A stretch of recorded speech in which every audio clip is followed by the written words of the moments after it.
Today we just received the first of many things that I've bought. So let's start over here. These two crates.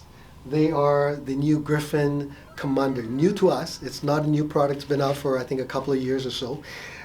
Historically, I've owned and been a fan of Gryphon for many years, decades as a matter of fact. I think my first exposure to Gryphon would have been in early 90s. And then after that, I started trading some in, owning a whole bunch of them, and I've always enjoyed them, always loved them.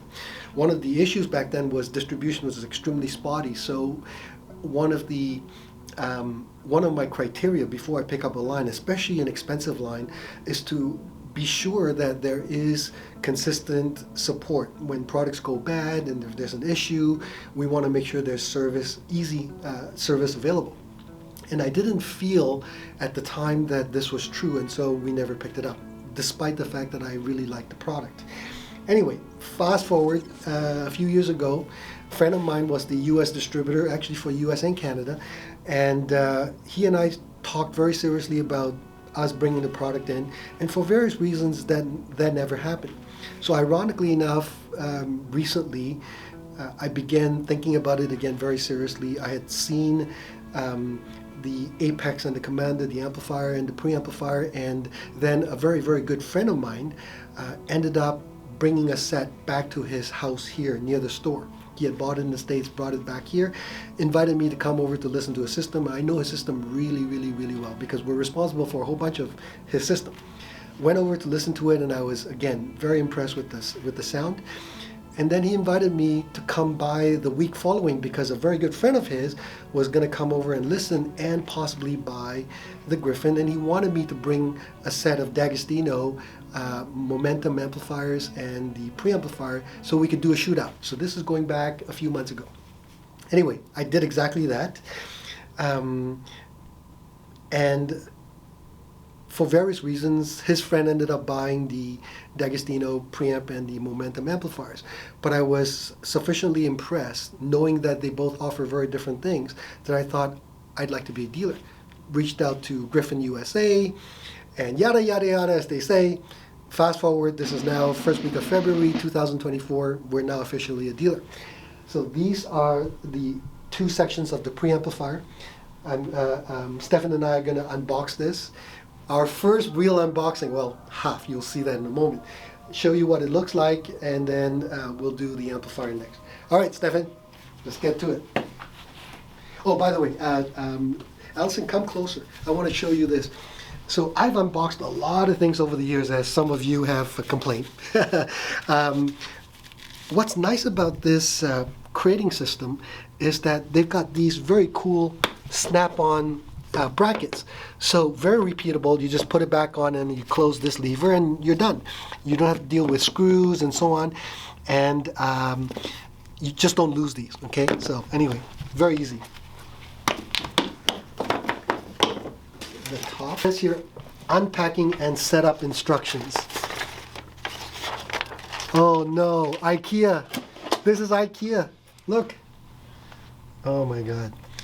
So you're looking at the one guy who can never assemble IKEA furniture, because I don't understand any of this. But thankfully, we have Stefan. All right. So this is a list of everything that's included and where they're all put together, which is nice, so that if we ever have to move or sell the preamplifier, it reminds us where everything is and how it was all put together. Nice gloves. Look at that. Gryphon gloves. Postcard. I guess this is, oh, look at this. Feel this, Stefan, feel this. This is what I was saying for years about how manufacturers should make a nice book. This is what I meant. Look at this. Nice hardcover, nice printed material. Oh, very nice. Whole story, look at this. Very nice. Okay, so Gryphon, good job. Nice, what do you call this? Microfiber?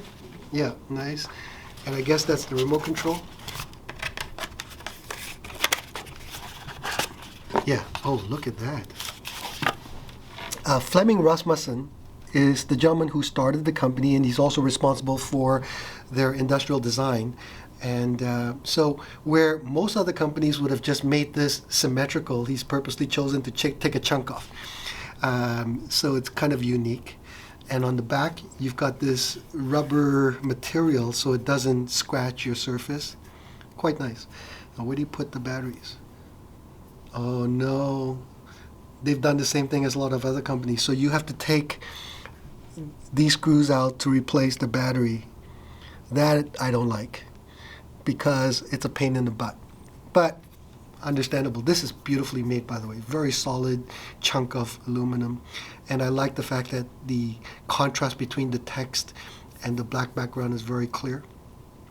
So anyway, that's the remote. Now what's this? Oh, look at this. Oh, look at that. Nice box for just the discs, the surface protectors. Look at this. Nice little box. Very nice. And these are the, I guess, the power supply cords. We'll find out more about these once we start assembling everything. That is, I guess, the preamp. So one nice thing about this kind of a crate system is that you can take everything off so that your hands can easily get access to the unit, which is very nice. Let's bring it over there. Look at that, see? I could be a hand model now. Look at this. Allison is laughing. Okay, let's start by looking at the back, and then we'll plug it all in and show you what it looks like. I'm learning about all of this just as you're looking at this for the first time. So let's see, it's got tape. Oh, it has tape input. Ah. Okay, input, AV input, so I assume that could also be used as home theater bypass. Single-ended output, so that's output, input number 4, AV, input number 3, number 2, number 1. So these are all the balance inputs.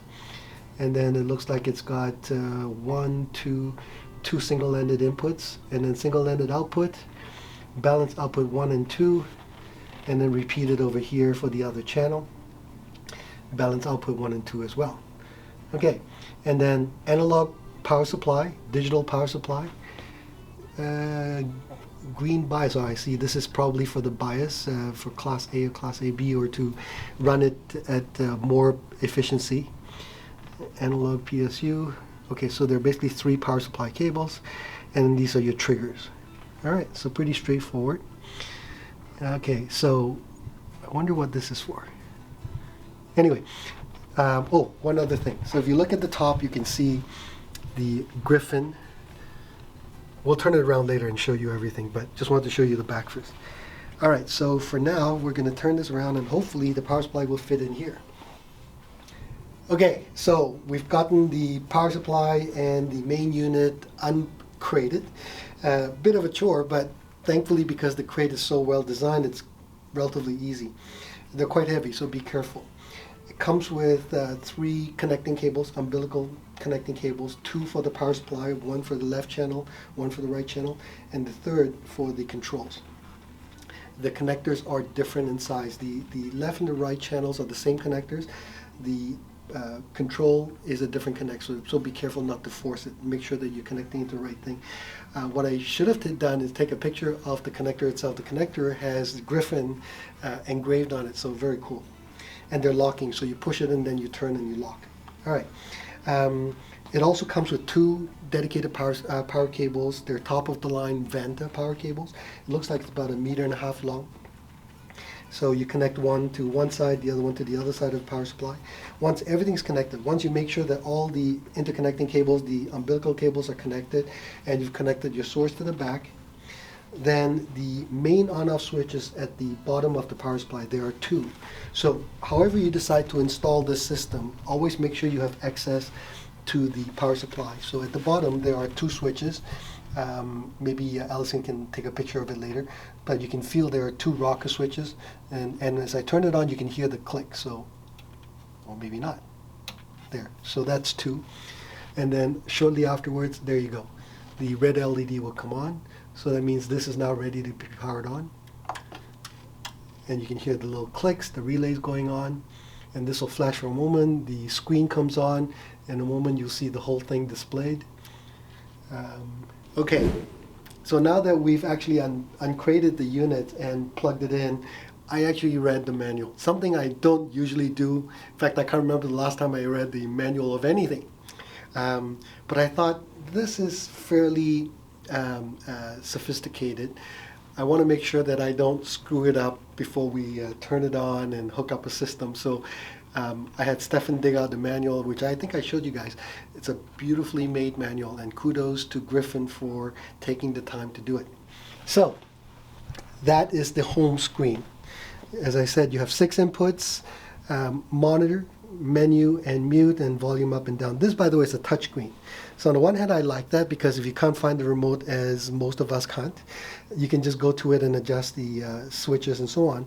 The other side of it is that it will, smudge, because all your fingerprints, and so just be careful. Anyway, so having read the manual, there are some interesting features and setups about both the preamp and the amplifier. So I'll go into some of them right now.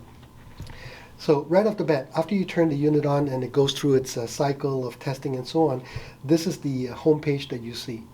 And what's interesting is that this is called the operational menu.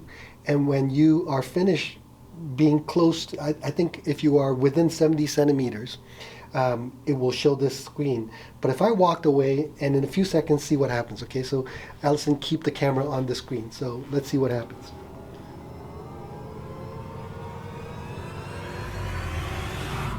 There you go. So this is what they call the distance menu. So this way the whole screen displays the important information. So right now, of course, it only shows that the volume is at 0. This means that when you are sitting 8, 10, 12 feet away and you're blind like I am, you can at least get a sense of what's going on as opposed to this very, very busy screen. On the left, you'll see that there are 6 inputs. I mentioned earlier that it's touch capacitive, so you can just touch it. Well, there you go. And each time you touch, you'll hear a relay click. Now, input 4, if I'm not wrong, let me just double check it real quick. Input 4 is the theater bypass using XLR. So if your processor has balanced outputs, that's where you connect it to. And input 5 is for your home theater RCA. Now it's you can switch it to regular or for home theater, which I'll show you in a moment. And input 6, if you have a reel-to-reel or cassette deck, that's where you connect it to. Okay. All right. And then of course there's mute, volume, monitor, and so on. So let's go to the menu first. And in the menu screen, when you press volume, it gives you the option of, do you want to start, when you first turn the preamp on, do you want to start it at 0 or do you want to start it at, let's say, 20? So that's up to you. And same with maximum volume, you can go, it's set at 84, you can go down to 80 or 70 or 50 if you've got kids and you're worried about them. This way they cannot go past. And of course that's your balance setting as well. Now, balance is actually quite useful, especially for certain setups where your speakers are not set up symmetrically. One speaker is close to a wall and the other one is open to a different part of the house. You might want to adjust the balance. And when you're done, you just press return to menu and there you go. Output level is interesting. If your speakers are very sensitive, you may want to switch to -6 dB. It'll give you better sound. Otherwise, keep it at 0. Display intensity. So of course, you have the choice of either 25% up to 100% display. And then auto dim. The factory default is at auto dim. So this way, after you've made your adjustments and you're not doing anything else, within a few moments it will dim the display, so it keeps the life of the display lasts longer as a result of that. Green bias, I mentioned earlier, if you connect the commander preamplifier to the Apex amplifier using that supplied cable, unfortunately the way that we've set up, the cable's not long enough. I may have to buy a longer cable. This way, when you go to green bias, if you come closer, Allison, you can see the volume settings from 0 to 46, it automatically keeps the amplifier at bias M. I'll go into the details later. And then from 47 on up to 84, it automatically switches to bias H. Or you can have the option of going from 0 to 58 for bias M, and then 59 to 84 in bias H. Okay. Now, I'll talk about the bias information when we get to the amplifier. IR source, so if you're using different universal remotes and so on, you can switch between, I think, in the front or in the back, depending on, well, let's have a look. I didn't read that part. Yeah, front panel IR sensor or your rear panel IR sensor. So if you've got everything plugged into and connected into a big rack, and you've got a little IR window sensor somewhere in the rack, then you may want to connect the IR pickup to the back of the preamplifier or to the front. It's entirely up to you. And then power supply option. Okay, so this preamplifier comes with 4 custom transformers. Oh yeah, 36 VA rated. So it has 4 outputs. 2 are dedicated for the analog preamplifiers, but there's 2 more that you can use to power the legato phono stage or future upcoming products.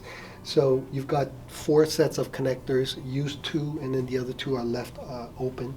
And if you want to have all 4 live, you enable analog power supply unit 2. Okay. Input level matching. So certain sources have higher outputs than others, and you can adjust for all of them. So, and there you go. So input 1 to 6, and you can adjust the different input levels to match, so that when you switch from one input to another, the volume adjusts. The volumes stay roughly the same. Okay. Name input. So you can custom name each of the inputs. I think you are allowed up to 8 characters, and the keyboard is the standard universal QWERTY. That's AV input. So again, that's when you decide if you're using input number 4 or 5.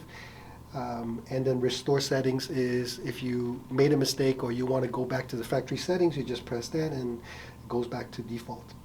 I think the important thing to also mention is that they use extremely high quality custom parts. The ones that are just extremely high quality but are not necessarily custom, they use Mundorf capacitors for local power supply decoupling, and then Charcroft audio ultra precision resistors. I've never heard of this brand, but presumably it's extremely good in the actual volume control itself. Don't be alarmed when you adjust the volume and you hear little ticks like this. Okay, that's normal. It's just basically the relay switching in the different resistors. So that's the preamplifier. Now let's look at the beast. So when it comes in the same crate design as the preamplifiers I showed you, but because it's so wide, it wouldn't easily fit through our warehouse doors to come through the hallway into this room. So Stefan and I decided to open up the crate, tilt it on the side, put it on a 4-wheeler, wheel it in, and then tilt it back onto the base of the crate itself. So the reason that we did that is because the base of the crate includes this sliding material. This, is it fabric? What is it? It feels like fabric. It's like a plasticky, yeah, very, very, very slippery. And it's attached to the base of the crate. What you're supposed to do is roll it so that it covers the amplifier stand. So we ordered the amplifier stand. You should, if you want to buy something of this level, you should finish it and get the amp stand. The amp stand is also very special. I'll talk about it another time. Anyway, you drape the slippery, sliding thingamajig over the amp stand, and then you tie the crate to the amp stand. So as you are sliding it, the amp stand won't move. And then after that, you slide the amp, theoretically, onto the amp stand, and then supposedly you're done. Now, we haven't done this, so Stefan and I are going to try and see if this works as advertised. But anyway, so here we go. Wow, let's look at that. Holy moly. That is an amplifier. Okay, do you want to push? Sure. All right. So Ellison, you stand on the side. So if you can see Ellison over here, this is the material. And in theory, it should just glide. All right, here we go. Oh wow, it does. Oh wow, look at that. I'm stunned. Wow, I'm speechless. So easy. I am speechless. I am beyond speech. I have no words. This is amazing. I've never done anything so easy. That's crazy. Look, it still slides. Okay, so now the question is, how do we get this orange thingamajig off under the amplifier? Did it say anything in the IKEA manual? That is where the instructions ended. Gryphon, what the hell? What the hell? You've obviously thought of everything. And then this part here, you go, you just leave it there. All right, cut. Ready, Louis? Yeah. Okay, up. All right. Okay. And then we'll do the front. Is it sitting on the dome? Okay. It's on the... Okay, all right, ready? 1, 2, 3. There we go. And that is how we did it. I don't know if we were supposed to do that, but Gryphon, you engineered everything else. So this All right. has to come out now. Yep. So this is all done. I think this is all done, yeah, it's all done. So we just pull that out. So overall, for an amplifier that supposedly weighs about 500 or so pounds, that was not all that difficult. It's big. So the one thing, all seriousness, the crate is quite wide. So if you plan to do all of this in your listening area, you must make sure that logistically your hallway, your doorway and so on are wide enough that you can do all of that maneuvering. If it's not, you will probably have to uncrate the amplifier, put it on a four-wheeler like we did, and then bring it in. And then put it back on this really useful base of the crate and slide it on as we did. Connected the power cables on the back of the amplifier to the wall. The power cables looks like it's 2 meters or 6 feet or so, or 1.5 meters or thereabouts anyway. So keep in mind again, this amplifier, if you want it at full power, at effortless levels, you should have dedicated 20 amp lines, okay? All right, so the moment of truth. On the back of the amplifier, there are 2 main switches, again, because it's a true dual model, so there's 2 power cables and 2 on-off switches. So I'm going to turn them on right now. 1, 2. So now if we look at the front, there. So now it's in its standby mode. And now it's going to go through its diagnostics, as you can see.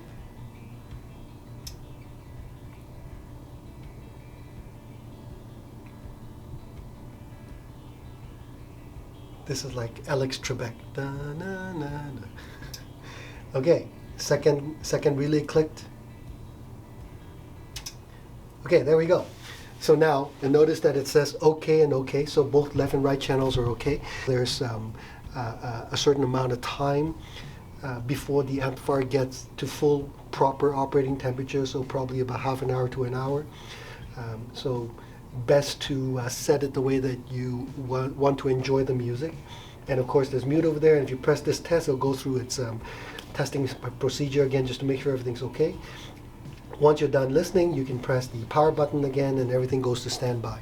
So setup is pretty straightforward. You just have to get past the initial bringing the amp in and putting it onto the shelf and all that kind of stuff. But once you've done that, it's pretty straightforward. The preamplifier is $67,000 US. The power amplifier is $103,500 US. It's rated pure Class A. So this is an actual pure Class A amplifier. There's a lot of amplifiers in the market where it'll say 50 watts or 100 watts and sliding up to different power ranges and so on. Gryphon doesn't believe in that. So the amplifiers are designed to put out full pure Class A. There's no sliding bias, or there's no progressive stages of bias, I should say, with the exception of the ability to switch to either low bias, medium bias, or high bias, and there are reasons for that. So if I turn the amp on right now, okay, as it goes through its diagnosis, oh, it's already, okay, no, it's going through its diagnostics. I'll talk about the bias levels. Okay. When you switch to bias L, it's primarily for so that if you want to listen to the amplifier at low levels, or you don't want the amplifier to go to a long period of warm-up. The factory says about 45 minutes before the amplifier gets to proper and stable operating temperature. If you don't want to do that, then you keep it at bias L. Now, if you keep it at bias L and the preamp and the amp are linked together, then the preamp's ability for it to control the bias M or bias H, as I showed you just now, is bypassed. So you have to remember that. So bias L is really good if it's primarily for background music, or if you're not listening critically and you want to conserve energy. That's a really good setting. Then when you go to bias M, which it is right now, then the amplifier will put out 100 watts pure class A, and then anything above that becomes class AB. For the vast majority of listeners, this is probably enough. Most speakers have medium to high sensitivity. It's doubtful that you're going to need much more than 100 watts pure class A. But if you do, then you switch to bias H. Now, bias H, of course, is full-on, always class A, 210 watts into 8 ohms, 420 watts, by the way, into 4 ohms, 800 watts into 2 ohms, and 1490 into 1 ohm. So lots and lots of power into extremely low impedances. You might say, well, there's very, very few speakers on the market that go down to 1 ohm.